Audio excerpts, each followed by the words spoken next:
senang banget bisa ngobrol lagi bareng kalian.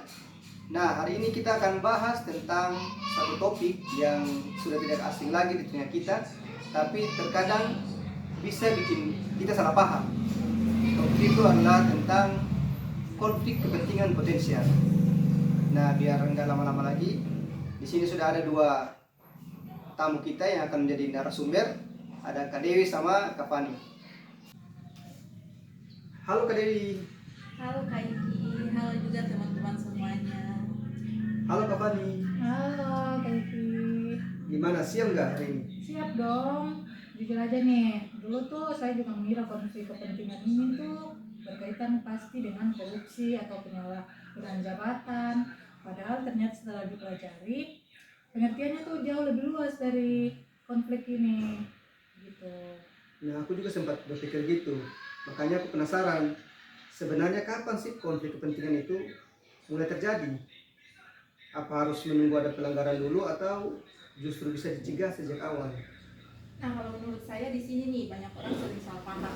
Banyak yang mengira konflik kepentingan baru terjadi kalau seseorang sudah menyalahgunakan jabatan. Padahal sebenarnya tidak selalu begitu.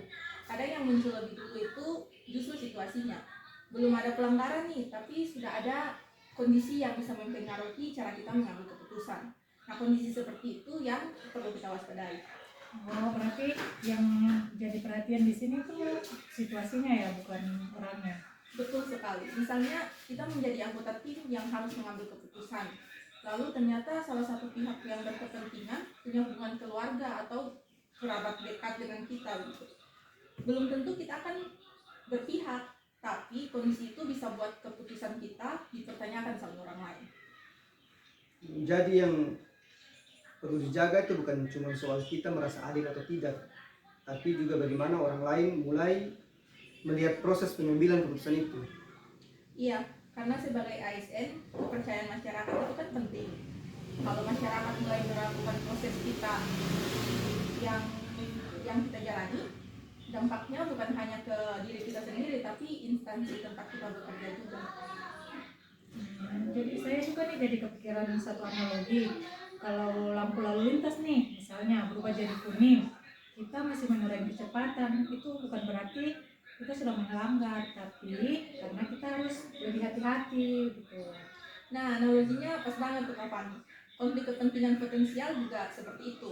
Belum tentu ada pelanggaran, tapi sudah ada tanda bahwa kita harus segera mengambil langkah yang tepat agar tidak berkembang menjadi masalah. Berarti justru di tahap inilah integritas ASN itu diuji ya. Karena keputusan yang kita ambil bukan hanya berdampak pada diri kita sendiri, melainkan pada masyarakat juga. Betul. Dan menurut saya yang menarik itu situasi seperti ini tuh bisa dialami siapa saja, bukan hanya pejabat. ASN seperti kita pun bisa menghadapi masalah-masalah seperti ini. Nah, makanya penting untuk mengenali potensi konflik kepentingan sejak awal. Karena semakin cepat kita menyadarinya, semakin mudah kita mencegah dampak yang akan terjadi. Jadi bisa kita simpulkan, konflik kepentingan potensial bukan berarti seseorang sudah melakukan pelanggaran, tetapi ada situasi yang berpotensi memengaruhi keputusan dalam menjalankan tugas. Kalau dikenali sejak awal dan dikelola dengan baik, kita bisa mencegahnya sebelum menjadi masalah yang lebih besar. Nah, mungkin sampai di sini masih ada yang berpikir, kalau cuma dijelaskan seperti ini mungkin masih agak susah dibayangkan. Supaya lebih jelas, di segmen berikutnya kita akan bahas beberapa contoh yang dekat dengan kehidupan ASN. Bayangkan ada seorang ASN yang menjadi admin di tempat kerja. Kemudian dia menginput nama-nama penerima manfaat, contohnya bantuan perumahan swadaya. Kemudian beberapa hari kemudian daftar penerima manfaat itu telah diumumkan dan ada salah satu merupakan kerabatnya. Kira-kira kalau kalian ada di posisi itu, apa yang akan kalian lakukan? Kalau aku pasti kaget sih.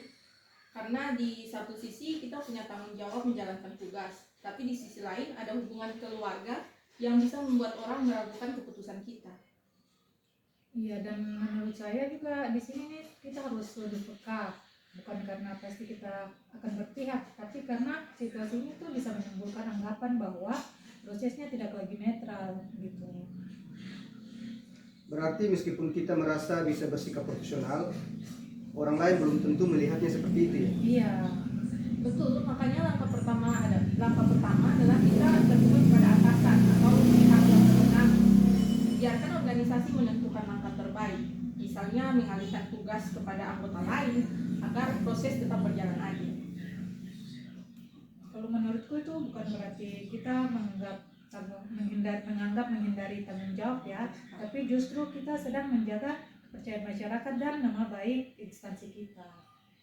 Jadi yang paling penting itu bukan tentang bagaimana kita mempertahankan posisi kita ya, tapi bagaimana kita memastikan bahwa pekerjaan kita itu tetap dapat dipercaya. Iya.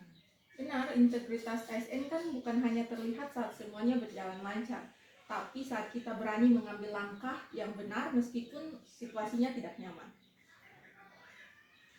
Jadi teman-teman, dari contoh ini kita belajar bahwa konflik kepentingan potensial bukan berarti seseorang sudah melakukan pelanggaran, tetapi ada situasi yang perlu dikenali sejak awal agar tidak berkembang menjadi masalah yang lebih besar.